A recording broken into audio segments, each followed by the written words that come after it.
Hello, everyone. Welcome to the Bread of Life channel. I'm really excited to have Floyd FP here today. We're going to discuss the problem of evil. Floyd has a YouTube channel and he discusses a lot of things related to faith, religion. And so I encourage you to check out his channel. You can find the link in the description of this video. Floyd and I have spoken before and had a really good conversation, and I'm looking forward to hearing from him on one of his top reasons for atheism. So, Floyd, do you want to kind of share an overview about the problem of evil? Sure. Well, thanks for having me on again. It's always fun being on your channel. My pleasure. So we're going to talk about the problem of evil. So I thought I'd just give a brief overview of what the problem of evil is and some of the issues around it. So the problem of evil, it's been around for centuries. It's not an old argument or problem. It's been around for many centuries. And it's basically the argument that an all-powerful, all-knowing, and perfectly good God would not allow any unnecessary evil or suffering to occur. So that's called the logical problem of evil. And then there's another form of the argument, which is called the evidential problem of evil. And I think that's even more powerful. So it's just not that God wouldn't allow any evil to exist, but he wouldn't allow any gratuitous evil. And that's what we find, or that's what we apparently see in the world, that just not evil exists, but there's a horrendous amount of suffering and evil that exists, both from moral agents, mainly humans, and also from non-moral agents, such as animals, just natural disasters, hurricanes, typhoons, earthquakes, disease, famine, you name it. So, and this has been going on for millions of years. So it's just not that evil exists, but that there's a lot of it, and that would go contrary against an all-loving God. The logical problem of evil was best expressed by the ancient Greek philosopher Epicurus. And just to paraphrase what he says, he said, God either wishes to take away evils and is unable, or he is able and is unwilling, or he is neither willing nor able, or he is both willing and able. If he is willing and unable, he is feeble, which is not in accordance to the character of God. If he is able and unwilling, he is wicked, which is equally at variance with God. If he is neither willing nor able, he is both wicked and feeble, and therefore not God. So that's the basic idea behind the logical problem of evil. Now, so there's a misconception that I hear from time to time about the problem of evil, where people think that it's simply about why evil exists at all. So it's just not a problem for the theist who believes in God, but also for the atheist. And I think that's a misconception. The basic problem is how can there be all this evil with a loving God? So you need to have both things. You need to have the evil and God, and try to reconcile both. For the atheist, it's not a problem because we only have one side of the equation. We have evil and suffering, but we don't have God. So we don't need to explain why God would do that, because we don't think God is, part of the equation. So it's really more of an internal critique of theism, and a particular form of theism. The classic view of theism that God is omnipotent, omniscient, and omnibenevolent, and that sort of God is also considered part of the attributes of the Christian God as well. The Christian God is considered to have those three attributes at all. So over centuries, many explanations have been given to resolve this problem, and that the term used for that is called theodicy. So theodicy, it's a Greek word, theo, God, and it's dike, I believe, which is justice. So it's just an explanation for why God would permit such evil and suffering in the world. And throughout the ages, many theodicies have been offered. Common one is the free will defense, made popular by people, philosophers like Alvin Plantinga.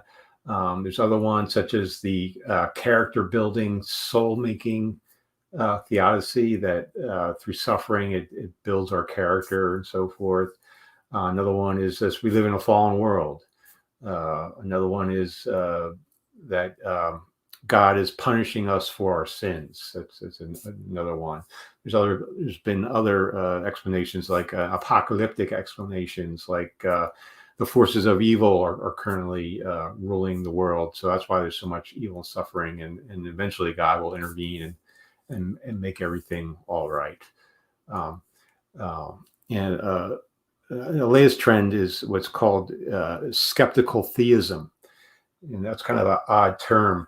When you think skeptical theism, you kind of think, what, are you skeptical of theism? Are you an atheist? Are you an agnostic? No, the term doesn't mean that you're skeptical of God existing, rather that you're skeptical of us human beings be able to know God's thoughts and God's plans. So God could have morally justified reasons for allowing evil, but us being fallible, finite human beings, we're not in a position to know what they are.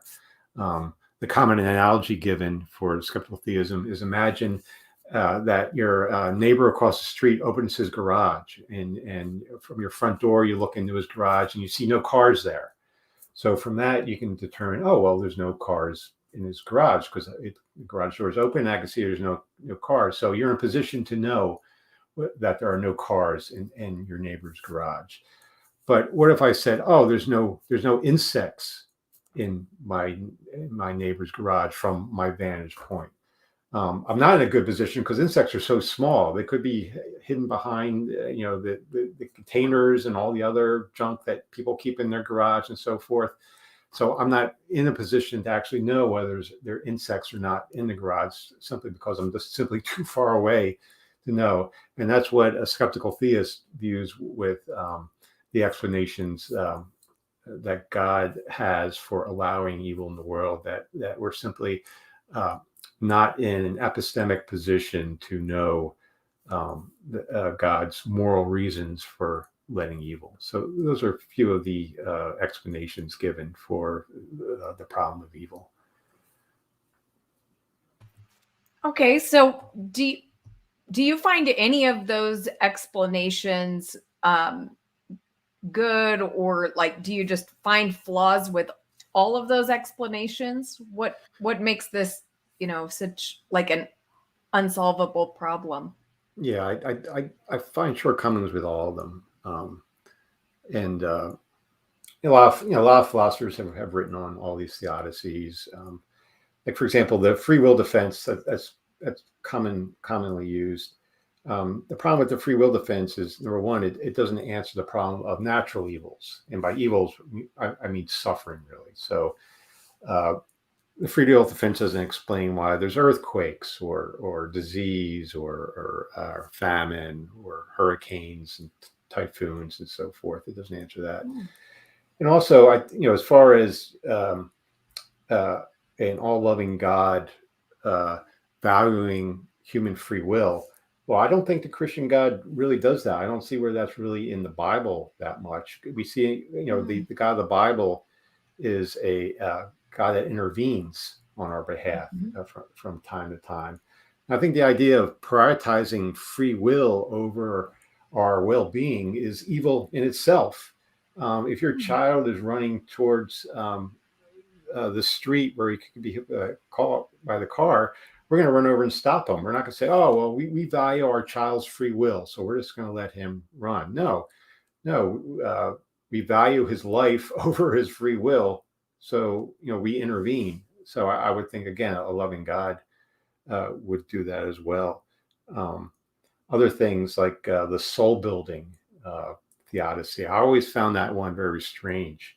Um, does suffering and hardship really build souls, really improve characters?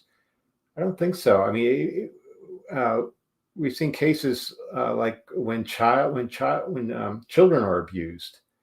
Do they come out stronger for that? No. Yeah, often when they become adults, they'll they'll um, they'll reenact that abuse to their own children, and the cycle goes on and on. Um, and is that how we raise our children? Do we want to make our children have difficult, suffering lives so we can build their characters? No, we want them to flourish and be happy. So I find the whole character building theodicy kind of strange. Um, Skeptical theism. A lot of philosophers have written about that. One common objection to that is the Pandora's box objection, where if you're skeptical about God not telling us what his morally sufficient reasons are, we should be skeptical about anything. It implies global skepticism, and also it kind of makes us uh, kind of brings on moral paralysis, where if there is no more, skeptical theism basically says there is no gratuitous evil at all, that all the evil that we apparently see um, is not gratuitous. God has a reason for allowing it. Well, if that's the case, then should we stop any evil at all? If we see a child being raped and so forth, should we stop it or let it happen? Because if there's no gratuitous evil in the world, then we shouldn't stop any apparent evil we see. And some philosophers even say it even brings about epistemic nihilism, that if we're skeptical about God allowing apparent gratuitous evil happen, how can we trust anything that we experience or anything that God tells us? God could be lying to us and might have morally sufficient reasons for doing that. Now, in the Bible, it says God does not lie. So if we just trust that, perhaps he's not. But then we have to be skeptical about what the Bible says as well. It's kind of like a domino effect. So I think they all have certain problems. I think one of the most significant problems with the problem of evil is that of animal suffering. Animals have suffered.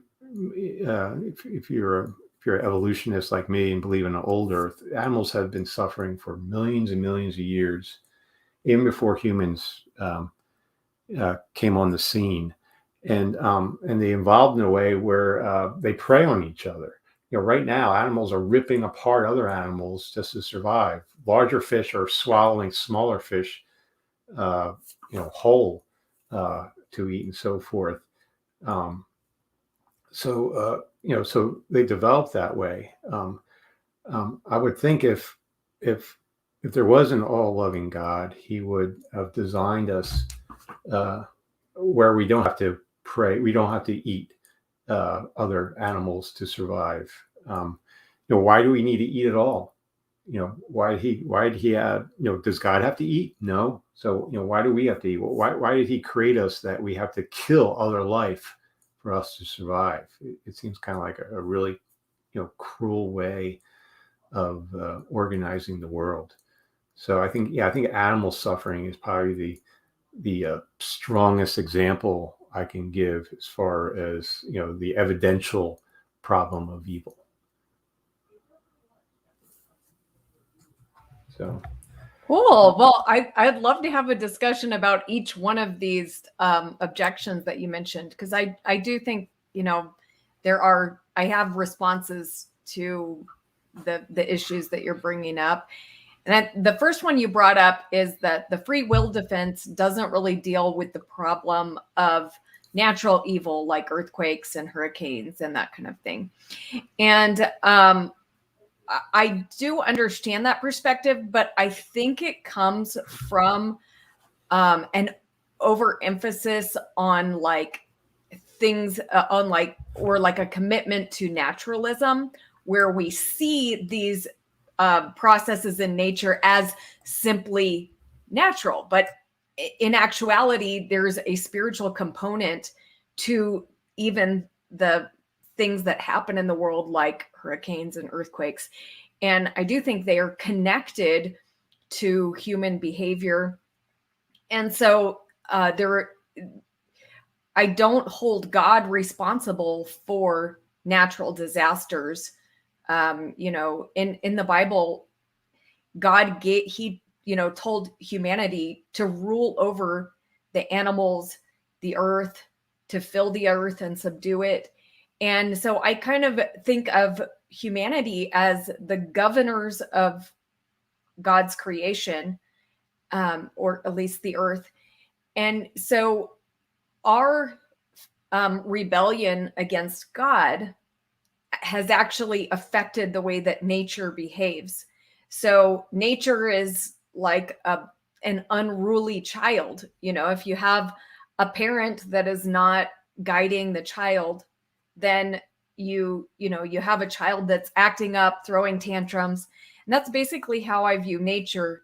As nature is essentially just throwing tantrums and following human example. We kill each other, so why shouldn't nature also kill?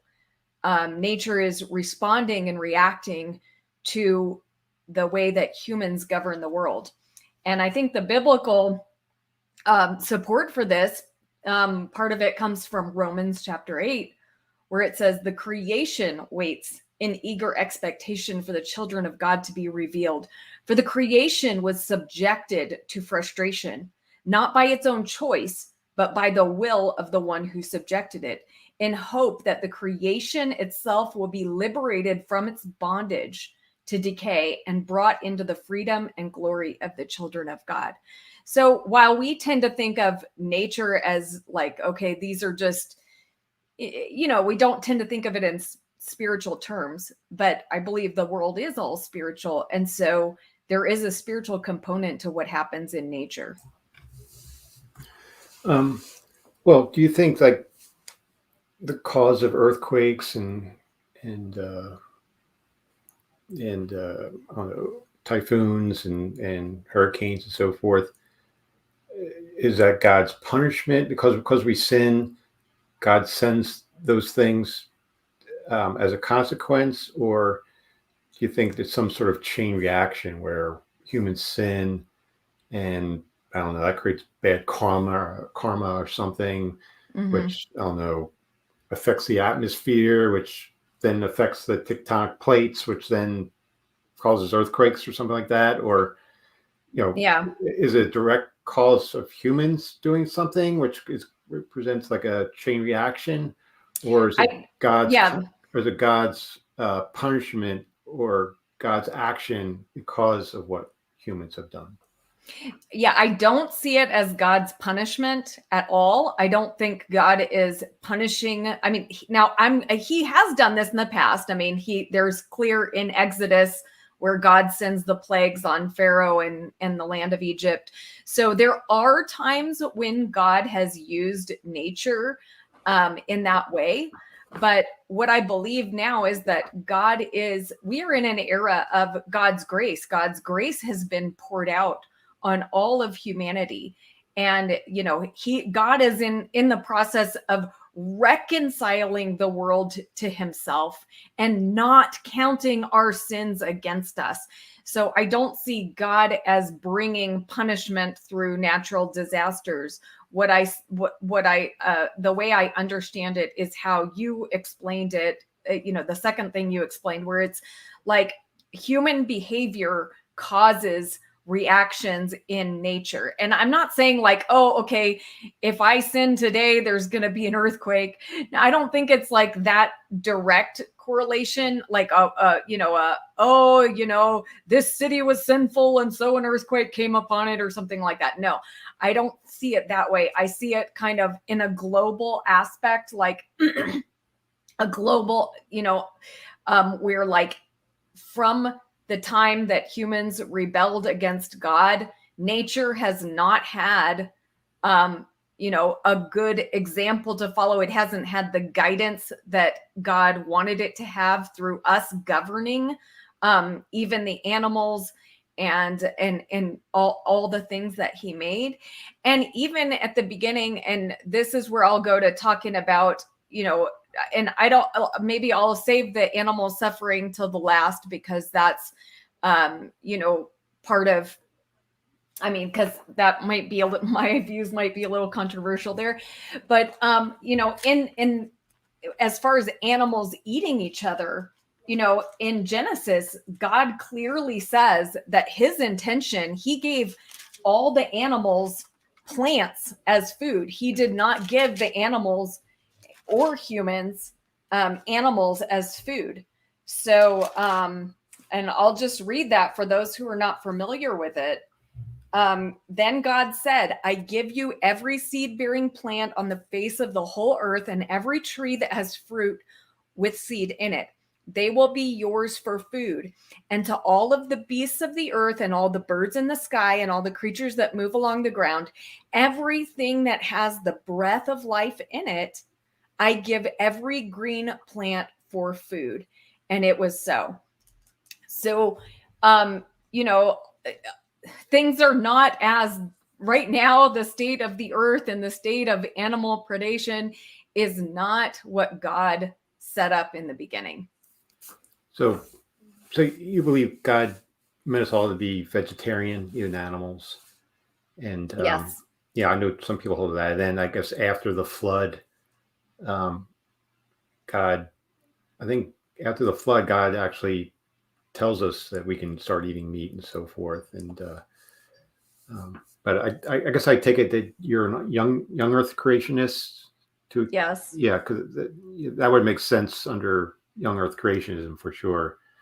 Where if you're a theistic evolutionist or evolutionist like me, or perhaps even a old Earth creationist, doesn't fit in well, because animals existed right before humans came on the board. So, but if you're young Earth creationist, animals came about at the same time as humans. So, all the suffering in the world came from the fall, from Adam and Eve's fall and so forth. Yeah, and that's actually why I wanted to save the animal suffering to last, but since we're on it, let's do it. And that's because, as soon as I open my mouth to say I'm a young Earth creationist, I know I'm losing the majority of people who might watch, because people tend to think that that's just a ridiculous idea. I will say this. I think it's possible that the globe, the Earth itself, is billions of years old, but that the creation of life and everything happened within 6 days. And I think so. I tend to hold a more literal, a more just, idea of young Earth and, not giving the Earth an old age. But I do think there's room for the Earth to be old. But I definitely don't think that, if we're reading the Genesis narrative, that we can fit millions of years of animal suffering into the story that's described here. So I do believe that we were created, in the same 6-day period as the animals. And so there was not millions of years of animal suffering. And even the animal suffering that exists right now is something that God cares about. And we have evidence from that in, Jesus said, 2 sparrows are sold for a penny, but, not one of them falls to the ground apart from the Father. And so it's a picture of God's care, even for the tiniest creatures. And I believe God is even reconciling and, bringing back to life every creature that has ever lived. And we get a picture of animal restoration, like in the book of Isaiah, where it talks about, a child will stick his hand into the den of a viper, And, animals will lie down together, that, the animals that are predators now are not going to be predators, that, there won't be any more destruction in God's kingdom like that. Yeah. Do you believe, like, animals do experience pain, that they're aware of the pain, and, they actually feel suffering? I mean, I certainly do. Yes, I do. Yeah. And the science seems to be pointing us in that direction as well. The more developed their brains, the more they're aware of the pain and experience pain. And we see animals, they learn from it. If something hurts, they shy away from it. They don't do it away. For some reason, my cat is scared to death of my iron. If I pull out the iron, Yes. start to iron, it takes off. I don't know. Perhaps she bumped into it one day and got a little burned or something. I don't know, but she's scared to death of her iron. That's how we get her out of the room at night. We just pull up the iron and boom, she takes off. But some people have argued throughout the ages that animals are just mere machines, that they don't feel pain. That if you actually kicked one and it squeals, it's no different than a cuckoo clock, cuckooing at noon and so forth. Rene Descartes is famously had that position, that the animals are just mere machines. They lack souls and reason, so they don't feel pain. But I think that view is outdated and scientifically incorrect. But there are people today that even have a neo-Cartesian view on animals. One example was William Lane Craig in his debate with Stephen Law.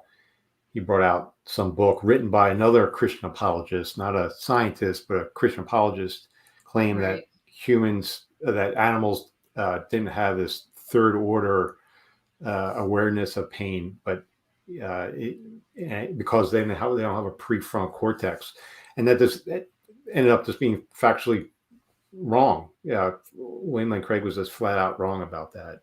Biologists just said no, they do have a prefrontal cortex, and they are, so he was just wrong. And I think William Lane Craig backed off. I think he later admitted that he was wrong. But I think even today, as far as animal suffering goes, one example of horrendous animal suffering took place in Australia a year or two ago. There was a wildfire throughout the whole country, and they say an estimated 1 billion animals perished, and another large amount, was interrupted and so forth. Unimaginable suffering for animals. Now, I'm still trying to understand. So you think human sin kind of led that? You kind of view it like, imagine a table, and you keep on putting more and more things on top of the table, and and the table has a weight limit to it, and the more you put so much onto it, and then eventually it collapses, because there's a weight limit, and you just kept on putting more and more weight on it, and then eventually it collapses. Is that kind of how you view it, where the sin of humans kind of builds until 1 billion animals in Australia perish? Is that kind of your view? Well, I don't know about build up.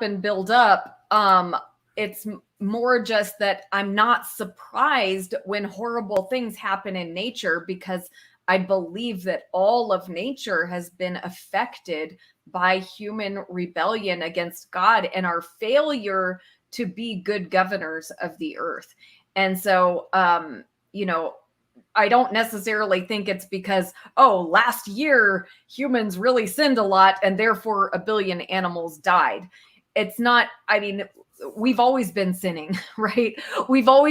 Our corruption has always been, affecting the earth and nature. And so I don't know that there's a direct correlation between one set of present human actions and the wildfire.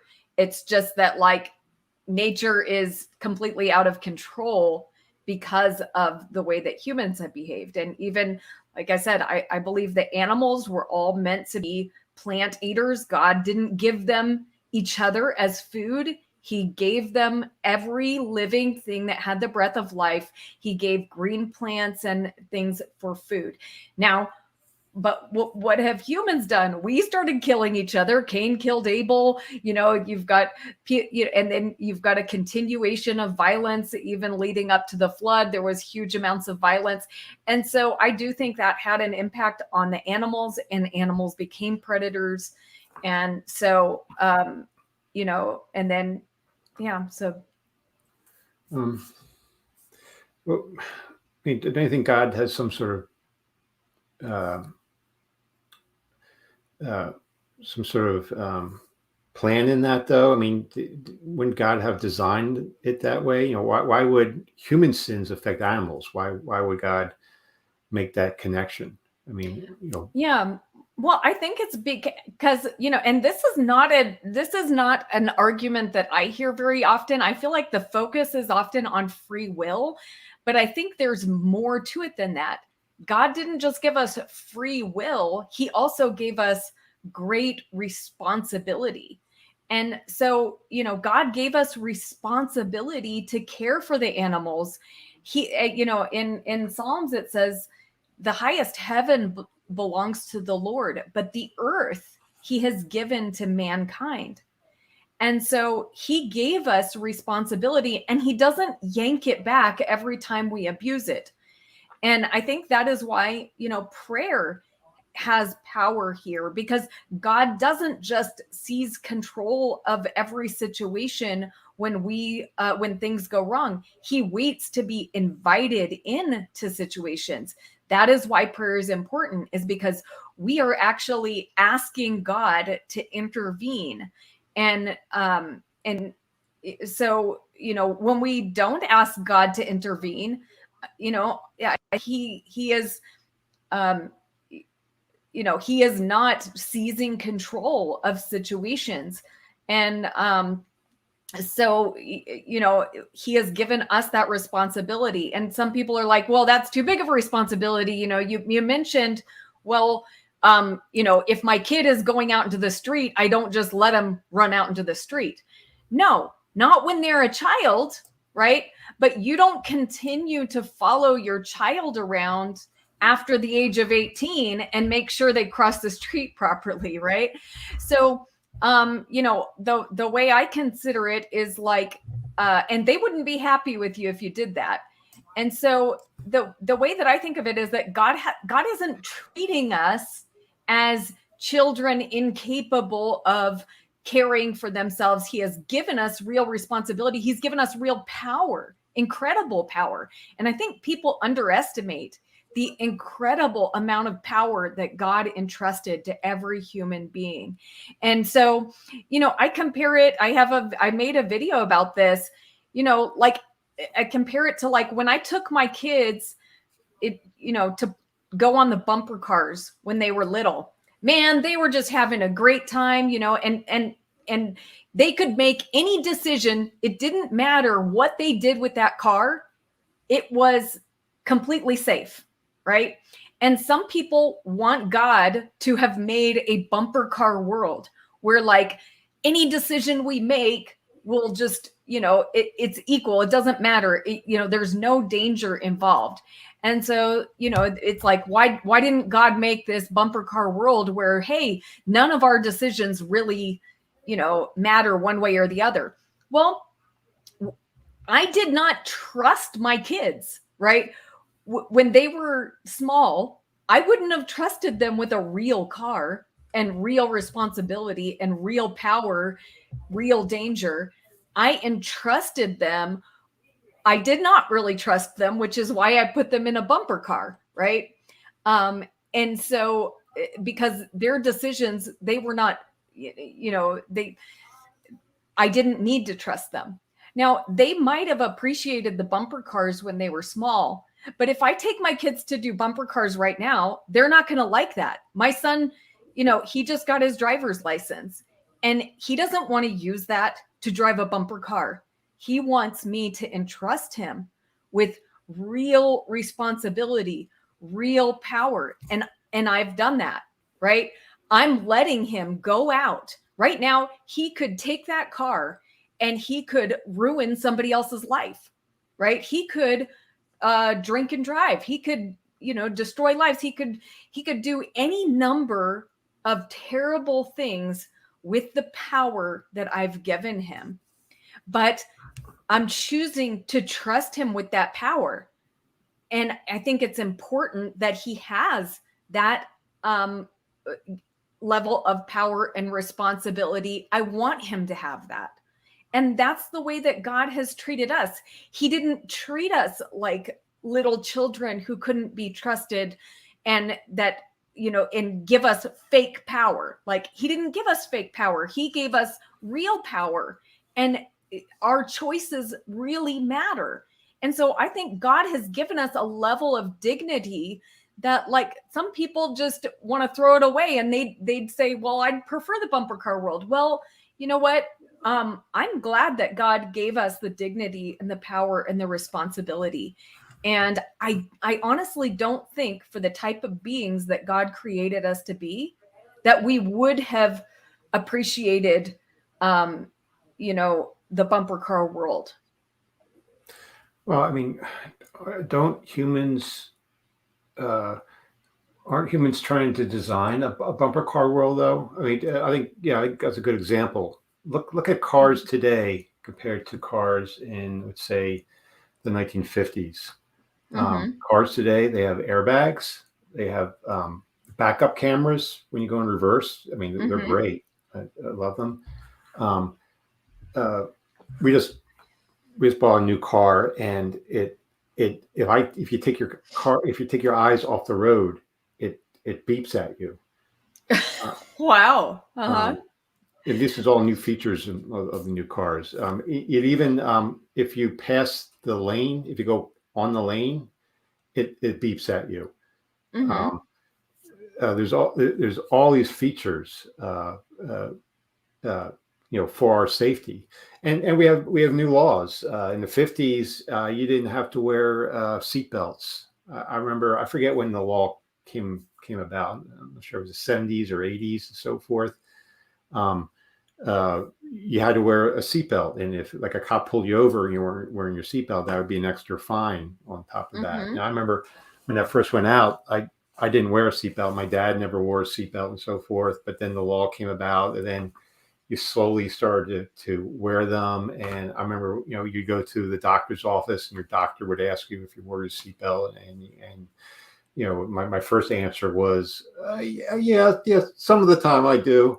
But now every time I drive, I start the engine and I put on my seatbelt. That's a required thing. And it seems like, we're learning the hard way, right? We're learning these lessons the hard way. But you think God could have, gave us this technology or warned us ahead of time to kind of help us, to be a teacher for us. It's okay. You have this new responsibility. You have cars now.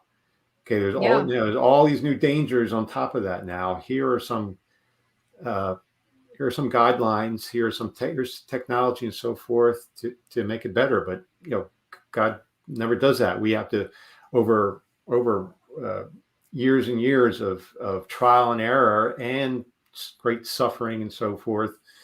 We're improving things. Same thing with medicine, for example.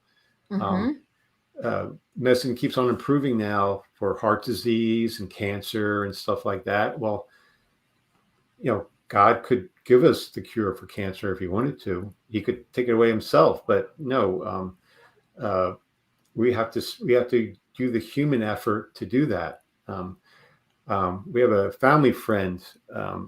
He was a research doctor at the University of Pennsylvania, near where I live. And he was a research doctor for cancer.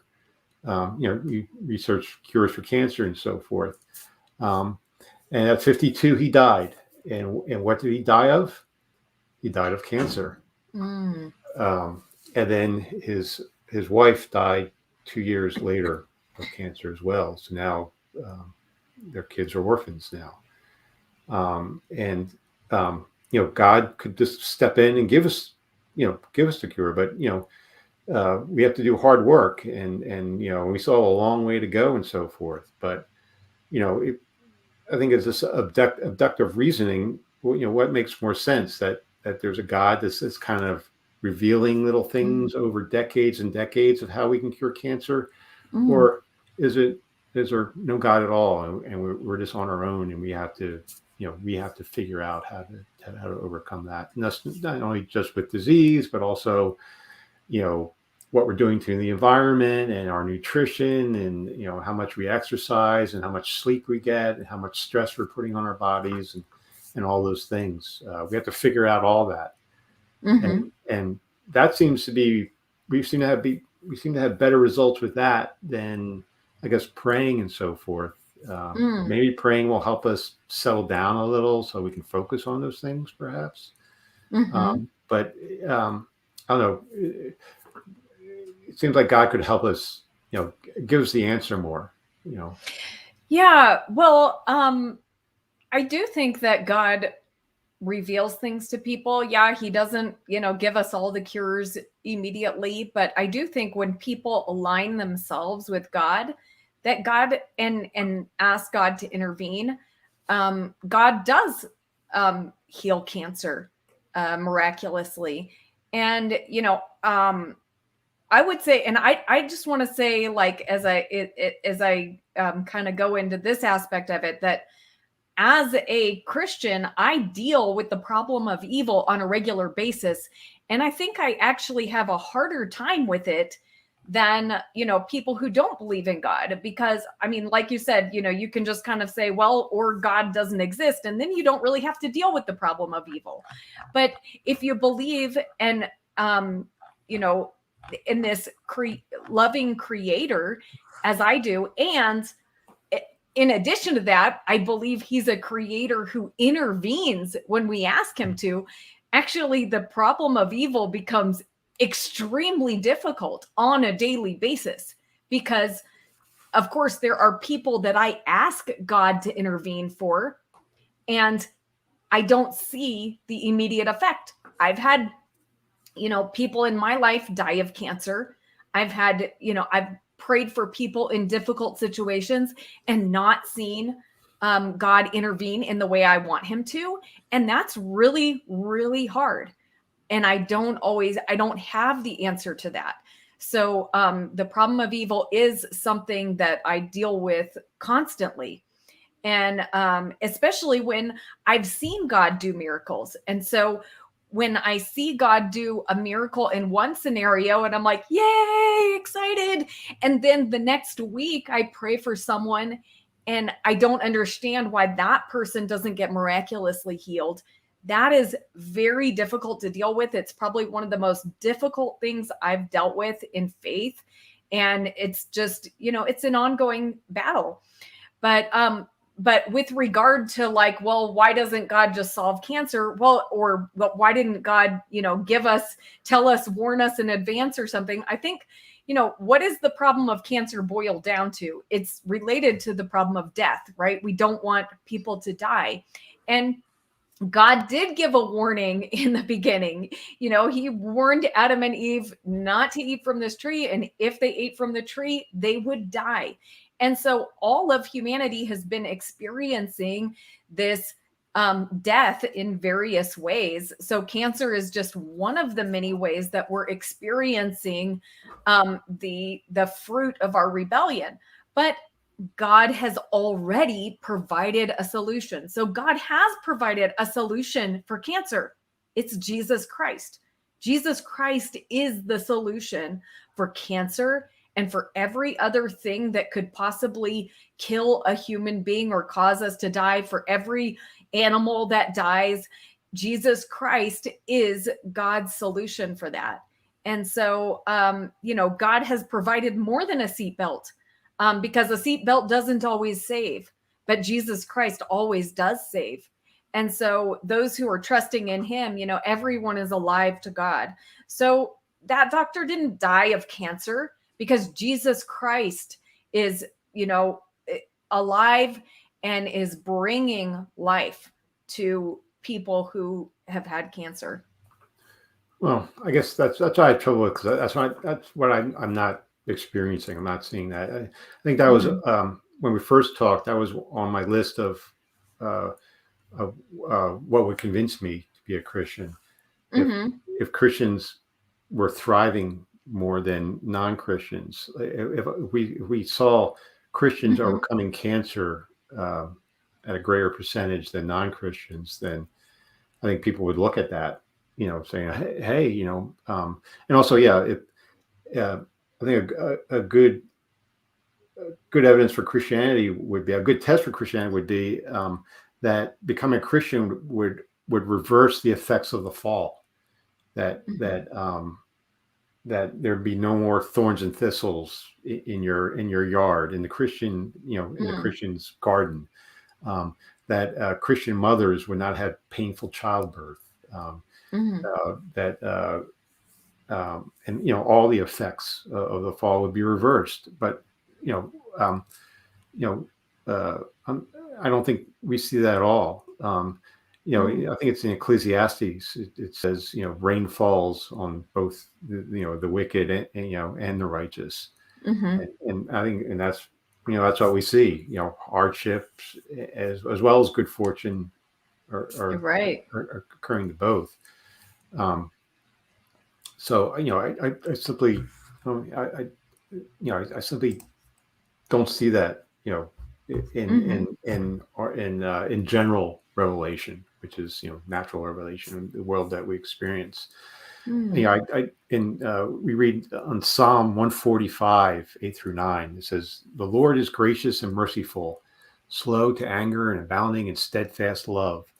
The Lord is good to all, and compassion is over all that He has made." So, over all that He's made, just not humans, but animals and everything. But again, I'm not seeing that. Even Jesus said, look at the lilies of the field, look at look at the birds and so forth. God takes care of them. Is God taking care of them? Again, I guess perhaps being a young Earth creationist, the history of suffering is only down to 6,000 to 10,000 years.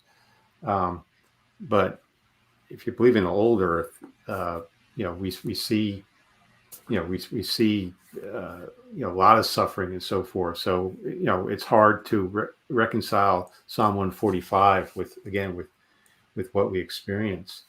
And also, I think one thing that God could have intervened, and this is something that the Jewish people are really wrestling with, is the Holocaust. The World War II Holocaust that has shaken the faith of a lot of Jewish people. And I understand a lot of Jewish people are kind of cultural Jews now, where many of them are kind of atheists. They've lost their faith. But Jewish rabbis and theologians have come up with theodicies to help try to explain the Holocaust. One ultra-Orthodox rabbi even wrote that Hitler was sent by heaven, and Hitler was good because God sent Hitler to make the Jews repent for their sins. And he even went on saying, Jews should not be marrying Gentiles and so forth. He's ultra-Orthodox. But that's the extreme that I've seen to try to justify this, where they even said Hitler was a godsend. And, and I read that like, well, I mean, it just seems like people at all costs are just trying to, defend God to what would happen. But, that would have been a perfect opportunity for God to intervene, where 6 million Jews were slaughtered, and it simply didn't happen. So that really has shaken the faith of the Jewish community. Yeah. Well, I certainly understand that, and I don't have an answer for the Holocaust, as I don't have an answer for many of the evils that happen in the world. the specific evils that happen. But I wanted to go back to the verse you picked out from Psalm 145, because, Floyd, that is a verse that verse bothered me for at least 5 years. I early on in my Christian walk, I read that verse and I just stopped right there and I said, Lord, I want to believe that you are good to all. I want to believe that you have compassion on all you've made. But when I look at the world, I don't see that. And I just remember actually crying, weeping about that, just the fact that I wasn't seeing God's compassion and goodness to all people. But I feel like God started, I had specific accusations against him for, particular places and situations in the world. And, some of those places God ended up taking me to and showing me himself, showing me what he was doing to intervene in the places that I didn't think God was there. And so finally, after about 5 years of really wrestling with that particular verse, I finally said, okay, God, you know what? From now on, I'm not going to believe what I see with my eyes. I'm going to believe what this says. I believe that you are good. I've seen that you are good. I can't see how you're working in every situation around the world because I'm not there. But when I have gone to the places that I accused you about, I have seen what you're doing there. And so I'm just going to trust in you from now on. And I do think God is doing a lot more than people give him credit for. I believe he's doing more miracles on the earth today than all of the miracles done in the Bible. And, you said you hope, if you saw that Christians were overcoming cancer at a greater rate or something like that, it might convince you, but you don't see that. Well, I don't know how many studies have been done on that. That would be a pretty hard thing to do a study about and find out. I mean, I don't even know if anybody would be able to get the funding to do such a study. But I think there's a lot of things that are going on in this world, and God is doing a lot of miracles in the world that are not known because these are not the kind of things that are often reported. So, yeah, I just think we greatly underestimate what God is doing to intervene in the world. Another thing that troubles me is with all these theodicies, they all seem ad hoc, and there's so many of them. It just seems like humans are just trying to guess the mind of God. What is God thinking? Oh, perhaps it's this, perhaps it's it, perhaps that, perhaps it's goodwill.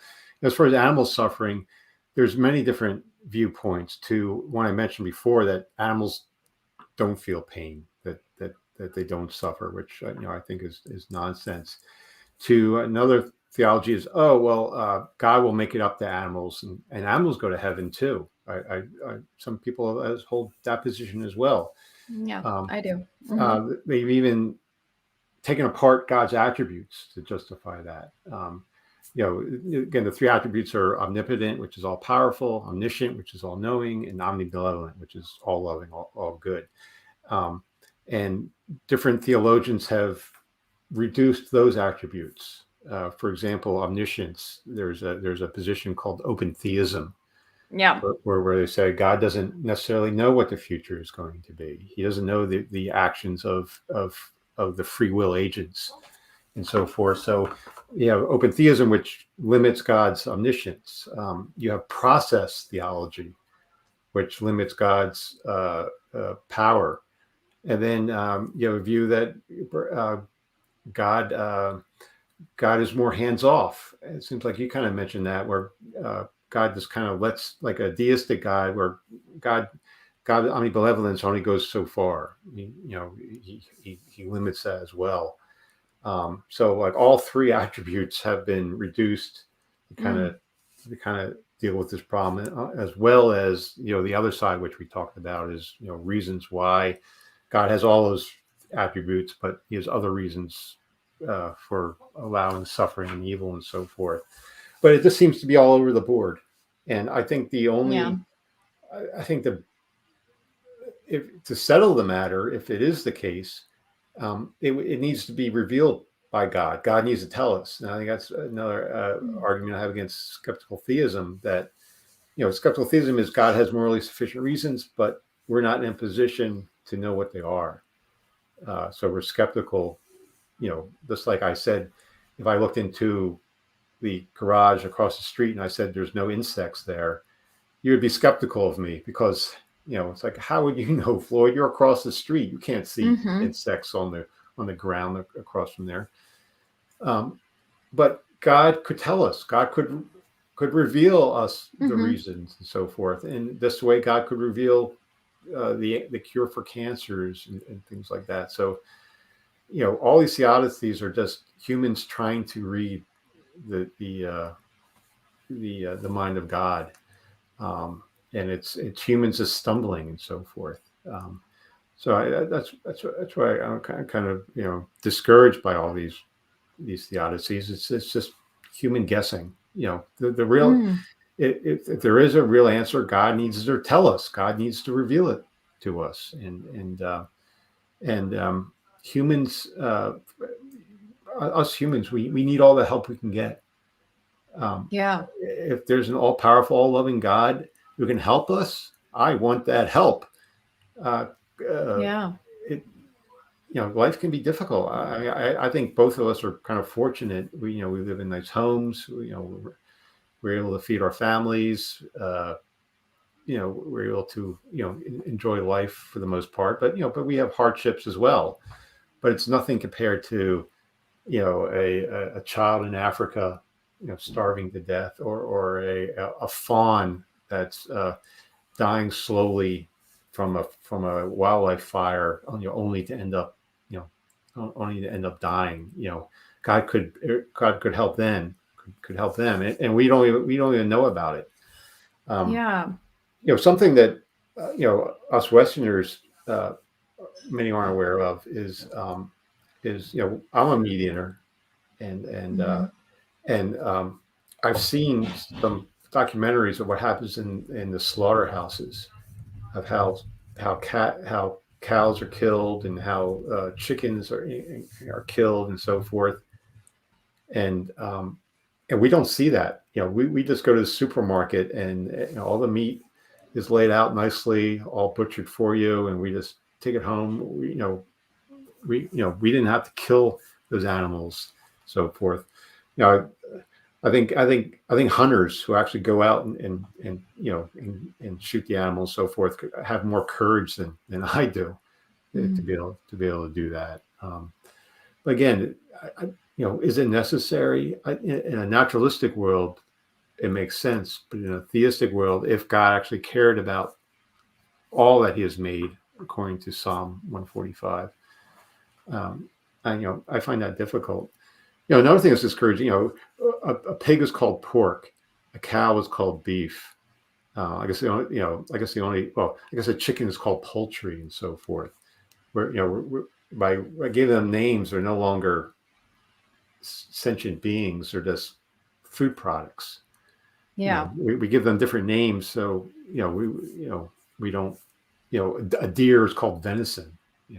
And so forth. It kind of takes away the reality of we're killing other animals, to make it better. And some moral philosophers has even promoted veganism or vegetarianism. That's cruel to eat animals, and I kind of lean that way. But I still eat meat because I eat whatever my wife puts in front of me at dinner time. That's what I eat. But hopefully over years, I know, like they're starting to have more plant-based food and so forth. You can get like plant-based, like hamburger and sausage and stuff like that. And I think they're even like starting to develop synthetic meats and so forth. That might be a solution. I hope it goes in that direction. And maybe Yeah. like synthetic meat might even be better than natural meat. Who knows? But who knows what that will bring? They could invent it, and then like 20 years later, they discover it causes cancer. Who knows what the result will be? But Yeah. I hope that that humans will work more to produce a better world for not only us but for all sentient beings. But again, I think it's a human effort. And if God can help, I appreciate his help. If he can tell us how to do it, great. But he's not telling us how to do it. We have to do a lot of hard work and a lot of study and a lot of trial and error and a lot of failures to progress. Where God has all the answers, and he could, God could be our cheat sheet. Right. But do you give your kids a cheat sheet when they go to school? Or do you want them to learn and grow and discover things for themselves?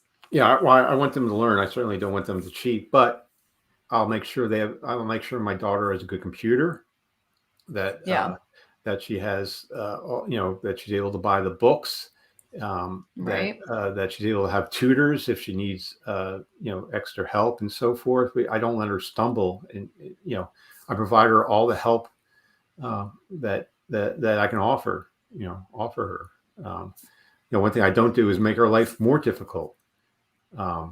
So I don't think it's like, all right, I want you, I want you to do this, but I don't want you to use the internet, or I'm not going to give you a computer or stuff like that. I mean, nowadays I think kids have to have a computer. I think to do their schoolwork. They email in papers and so forth. It's becoming more computerized. I want to give my child the best possible resources I can give, but I'm a limited human being, and our resources are limited, but for God there are no limits. Think of when Jesus fed the 5,000 or 4,000, the fish and so forth. Mm-hmm. Where did they come from? Did he just poof them out of thin air? Mm-hmm. I mean, God did that with creation, right? He created the whole universe out of nothing. Perhaps those fish that he fed the 5,000 with were created out of nothing. Or I guess perhaps he could have plucked them out of the ocean, I guess. So now there's 5,000 less fish in the ocean than there were. But again, God being all powerful, he could easily replenish them. Well, Floyd, maybe he wants to use you to bring, 5,000 loaves of bread for, the starving children in Africa that you mentioned, but you're not on board with him. You're fighting against him rather than working with him and allowing himself to allowing God to work through you. Another thing with regard, there's a lot of stuff that you said that I have responses to. I was just trying to, let you get all the ideas out.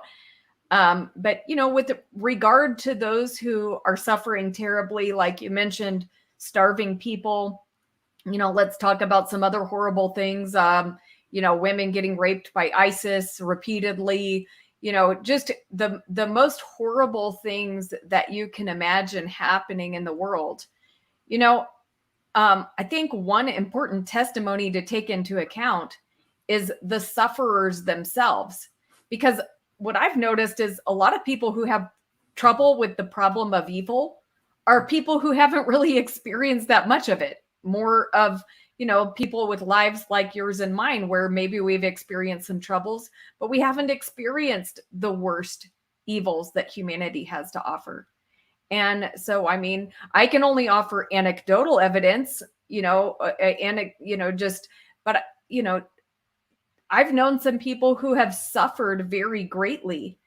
And they didn't think that life wasn't worth living or that God wasn't loving because of those sufferings.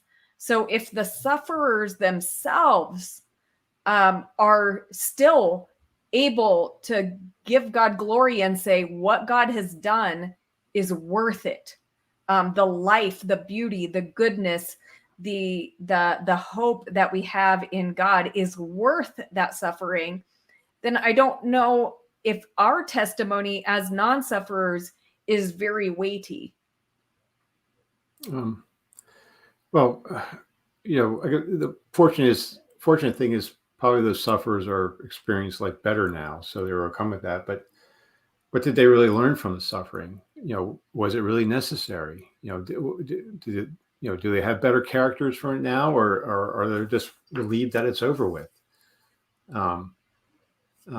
You said that I'm against God, but I'm not. I'm not. I think if God exists, I'm with God. If God's in the same motivation that I have of making life better for all people, so I don't think I'm against God in that respect. And I'm certainly not standing in His way, nor could I stand in His way to keep Him from doing that. But I think if God exists and he has that goal, then I share the same goal as God. So I don't think I'm in His way to that. I just don't believe in the metaphysics that's involved with with religion. But but I think we're one way or another we're all in the business of providing a better world. We want a better world for our families, for ourselves, for our fellow human beings. And and it extends to animals and everything as well. And whoever can help, and they do help, is appreciated. I'm a limited human being. Could I do more? Of course, I could do more. But I'm a limited human being. I have limited resources where God is not limited in any way, and perhaps God could be a better project manager if He wants humans to do it. Well, He can just be the project manager. He can just tell people, okay, you go this and you do that. You're responsible for that, and you buy these planes and we're going to drop ship food over to Africa to feed these people. And he can be the CEO of the planet, where we don't have that now. We have flawed human governments. Some countries we can't help because there's a dictator that's in control of the country, and you see what happens to missionaries when they go to some of these countries. They get kidnapped or killed, or worse. That's a problem as well. If God was in charge of everything and truly loving and wanted to know and was looking out for our best interests, then we wouldn't have these problems, I think. Well, I mean, and that's the key. Is God in charge of everything? And I don't think He is, because like I said, I believe that He has given the earth to human beings to govern. And so He's not in charge of everything. He has made you and me and the other people of the world the project managers. And so he does not yank back the power and responsibility He gave us every time we don't do it according to His wishes. He has given us guidance, and even came Himself and experienced our lives and our suffering. He came and experienced that personally, and He showed us how to live. He showed us how to love and even our enemies. And I do think that is the path to a better world, is living the way that Jesus taught us and showed us to live. So, but and then what did you? Oh yeah, we were talking about. You talked about the omnipotence, omniscience, and omnibenevolence. And I would stand strong with the omnibenevolence, but I'm not sure where we, got the idea of, these like necessarily God knows everything, including the future. when I read the Bible, and so I lean toward open theism, because when I read how God interacts with people in the Bible, it often seems as if God doesn't know what is always going to happen in the future. It seems he knows some things. And, so I think he has, a working knowledge of the future, but that it seems like, I mean, the Bible would be completely absurd if God actually knew everything. It would be like he was just condescending to us when he says, well, if you do this, then I'll do this. And, the different ways that he interacts with human beings throughout the Bible.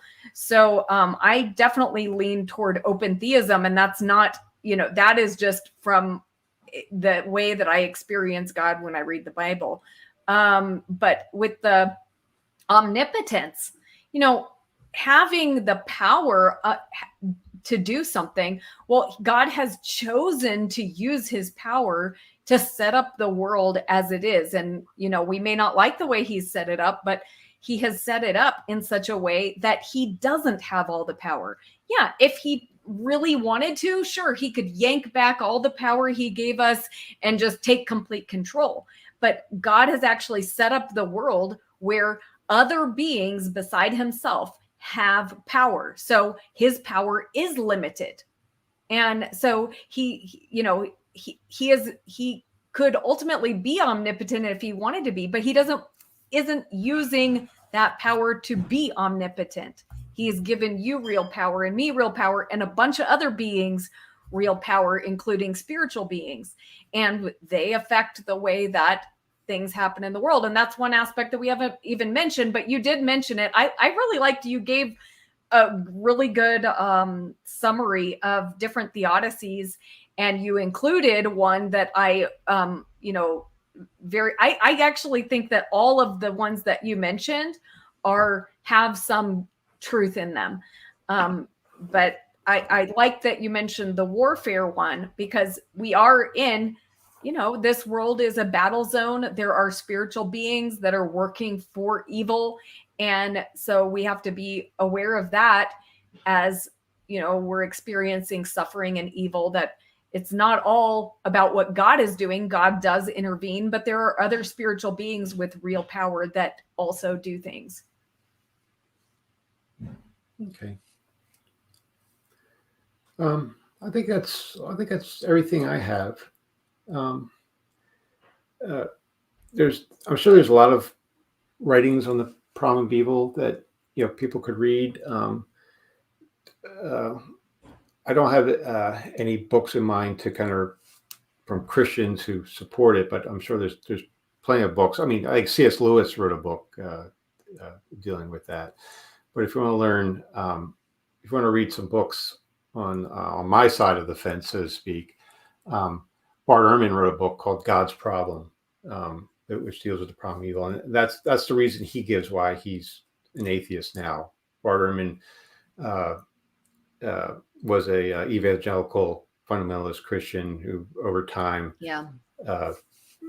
lost his faith and is now an atheist. And he wrote a whole book on it called God's Problem. And there's a new book that just came out recently, edited by John Loftus, called God and Horrendous Suffering. He didn't write all of it. There's chapters where he wrote stuff, but other scholars and philosophers wrote chapters in as well. So that's another book that people could read to learn about that. But I'm sure there's many more books and articles that people could read on the subject. Yeah. Okay. Well, thank you so much, Floyd. And I just want to say hi to people in the chat here, and thank you for your participation. Jungle Jargon, Ben Roberts, Harry Stark, Nidamos, Uber, Janet. Thank you guys all for being here. And I guess, I don't know if any of the people, I'm trying to scroll back, but thank you guys for your participation. Jungle Jargon, I don't know if I mentioned you. Jamie, Alex, God bless you all. And, but Floyd, did I offend you by saying you were against God? Because I don't think I meant it in the way that you took it. It did bother me a little bit, but I know what you meant. That, because that, I don't yeah. mean that you're like purposely being an evil person, or like that you're not doing anything good for the world, or anything like that. Um, you know, what I meant is that, like, God could be using his power through you to do things. Okay, you don't believe in the metaphysical stuff, but I do. And so I don't think we have a shortage of miracles. I think we have a shortage of miracle workers, people who are willing to align themselves with God and ask to be used by God in that way. And okay, not every miracle that I want to happen happens, but I do see that God does do miracles, and he does them through people. If you look in the Bible, every miracle that is done in the Bible is done through a person. And so, you've got the parting of the Red Sea. Moses took out his staff and he put it into the sea, and the sea parted. Everything that God does, he uses people to do it. And so I just meant that, right now you're, not being one of those people that's, willing to be used by God in that way, because you're not like connecting with him on that way and trusting in him and asking him. Do you think that's fair or not really? Well, I think God can use the non-believer as well as the believer to for his ends.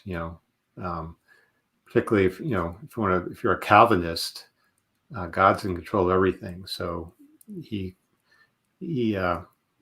controls our wills as well. So God would be using me for his ends as much as you, in regards to that. But of course, I don't believe that God's exists to control ourselves. It's really up to us. I mean, that's the only way. When I was a Christian, I had I was trying to keep my faith, and I had a very liberal view of Christianity, and I was trying to reconcile that. I was trying to make sense out of Christianity, and I thought, God exists through people, and when we help people, when we offer charity and so forth, that's an expression of God. But at that point, God becomes a metaphor for those things, and perhaps it's stronger if you actually believe that God is real, so forth, rather than just a metaphor. Maybe it motivates people more, but I guess for me, I don't need that. So Yeah. Well, I think God is more than a metaphor. I definitely agree with you that God is using unbelievers as well as believers. I don't think he's using them by controlling their wills. I don't believe in Calvinism. I find Calvinism to be really far from the understanding of God that I have, and even from the understanding of God as I see him depicted in the Bible. But I definitely believe that, with natural things like medicine and technology and science and things, God is, and even just acts of kindness, God is able to, have his purposes fulfilled by people who don't believe in him. And, good and beautiful things can come from people who don't believe in him. he did use Judas, right? He used Judas to have Jesus betrayed and crucified, right? Yeah. Well, do you think God chose Judas for that purpose? I don't really see that in the scripture. Well, doesn't it say that the devil entered Judas? Yeah. So, you think Judas invited the devil in him, or I think Judas became subject to the devil because of choices that he made, and the way that he was living and thinking, that he opened a door. So I don't think Satan was forced on him, or that this was God's doing. so you think God sending Jesus down to earth was a reaction to humans rather than something that he kind of foreordained? Well, that's an interesting question. And I think there's some scripture that, could point to this was the plan from the beginning. But I don't know that it was like a plan that was necessary if humans hadn't rebelled. So, that one I kind of leave as a mystery. But I do believe that Jesus's coming and sacrifice and reconciling us to God became necessary because of human rebellion, and that human rebellion was not God's will. Yeah. Well, I guess we could talk about the Adam and Eve story. I think the Adam and Eve story has a lot of problems itself, but the way I view it is, God put a loaded gun in the middle of a child's playroom. It was only a matter of time till some kid picked it up and fired it. And you don't do that. Again, it seems like, if you believe in the free will defense, you're saying God prioritizes men's free will over their safety. And I think that is evil in itself. You don't do that. You account for the safety of your loved ones, and you protect them. And it's worth denying their free will to do that. Floyd, but what if he has accounted, and I believe he has accounted for your safety through Jesus Christ? You are safe, and so is everyone in the world. We have a safety net. That is Jesus Christ. Well, again, it doesn't seem evident to me. I see too much suffering and so forth to accept that. Yeah. Well, is it possible that without the suffering, and you kind of mentioned this as a theodicy too, but that the highest good could not be achieved? Like one thing that I think about is that, if maybe what needed to happen is for us to experience the true result of what it means to rebel against God, so that we could be fully and completely convinced that actually God being sovereign, God being king is a good thing. Well, it's certainly learning a lesson the hard way. That's for sure. I think I don't think it's necessary. I think the purpose of myth, which I think a lot of the stories in the Bible are pure myth, as well as movies and fictional stories and so forth, are to move us and point us in the wrong direction. And I think that's what makes good art, right? And I think that is sufficient. And I think that's kind of like the role of these stories in the Bible. I don't think they're actually historical events. I think they're myths, and I think that is what guides us and so forth. And that's what Christians didn't experience these stories. They're reading it in the Bible as well, and it affects them and motivates them and sometimes changes them for the better and so forth. So I think that's enough. I don't think it's necessary for us to actually experience all this horrendous suffering. I mean, we are very fortunate, living in the West. There's another, I think you're bringing up the character building theodicy here.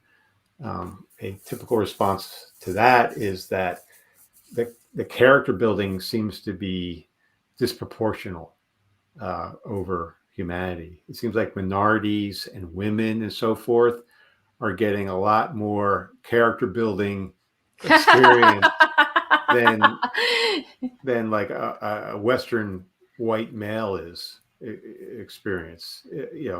Think of the horrendous suffering African Americans have gone through, and also other ethnic groups, and women and so forth, the suffrage of women and so forth. So it seems like the character building experience seems to be very prejudiced, and it's not distributed equally among all humans. So that's one objection to the character building theodicy, that it's it seems like, do African Americans need more character building than white people? Things like, and do women need more character building than males, and so forth? No, but I mean, the way I would respond to that is that you're assuming that only the people who are experiencing the suffering directly are getting character building. What I'm saying is, you, Floyd, right now, you're looking at the effects of those various forms of oppression on the world. And you're saying that's a bad thing. I don't think anyone should experience that.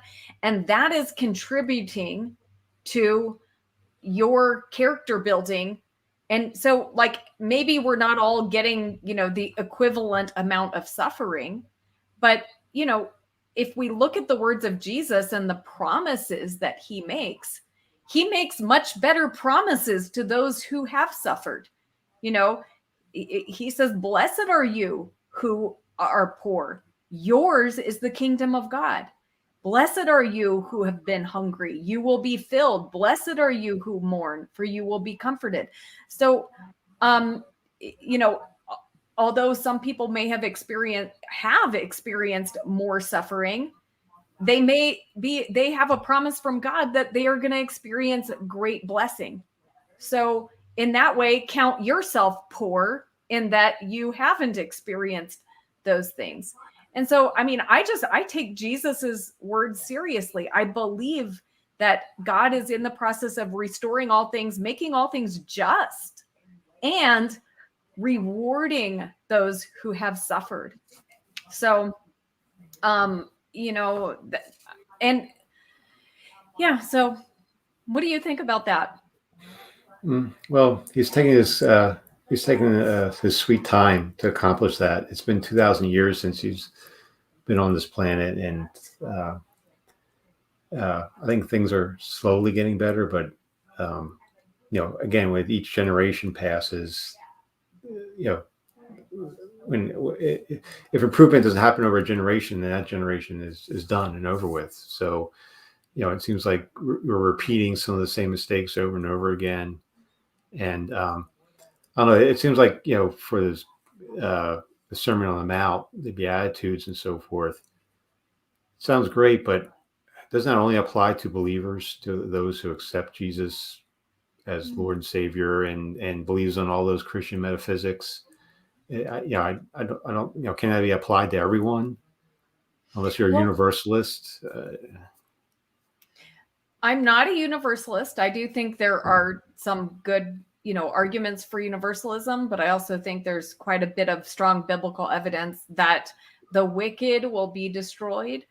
But I believe that Jesus's salvation is so powerful that it does include people who have not necessarily heard the good news and confessed him as Savior, especially when we consider God's promises to the poor and God's care for the poor throughout the Bible. You see a theme throughout the Bible of God's care for the poor, and like the things that really make God mad. Like, you can just, throughout the Old Testament, God's tirades against people oppressing the poor shows me that the poor they are God's priority.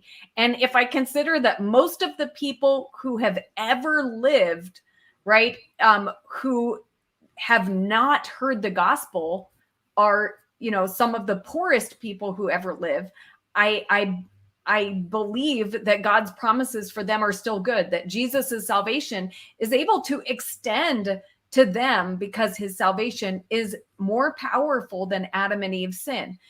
Nobody needs to know who Adam and Eve are to be affected by the sin that they committed and the death and experience death. And so in the same way, Jesus Christ, his salvation is powerful enough to bring life to all people. Doesn't mean every single person will be saved, because there are some people who are wicked and don't want to turn from their wickedness. But it does include people who are, poor and who have thought God, maybe not heard the gospel. So I am not a universalist, but I'm an inclusivist. Okay. Yeah. Well, thanks for your time today. I feel like there's a lot more. I don't know. There were so many points that you made that I wanted to respond to, and I don't know if I got to respond to everything, but I don't know where to go from here. So were there any final points you wanted to make?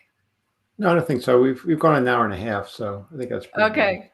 All right. Well, thanks, Floyd. And again, thank you everyone who participated. God bless you all.